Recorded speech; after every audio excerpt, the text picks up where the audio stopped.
उत्तराखंड के नारसन ब्लॉक के हॉल में समाज कल्याण विभाग द्वारा जन कल्याणकारी योजनाओं की जानकारी देने पहुंचे राज्य मंत्री देशराज कर्णवाल का फूलमालाओं से जोरदार स्वागत किया गया। उन्होंने कहा कि ग्राम पंचायतों में डॉक्टर भीमराव अंबेडकर समाज कल्याण बहुउद्देशीय शिविर आयोजित किए जाने की योजना को लेकर एक महत्वपूर्ण बैठक का आयोजन किया गया था, जो सभी गाँवों में आयोजित किए जाएंगे।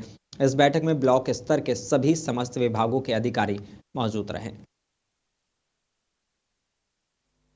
ये चौथी बैठक थी मेरी। पहली बैठक मेरी भगवानपुर में, दूसरी रुड़की में, तीसरी बहादुराबाद में और चौथी बैठक आज ये नारसन ब्लॉक की थी।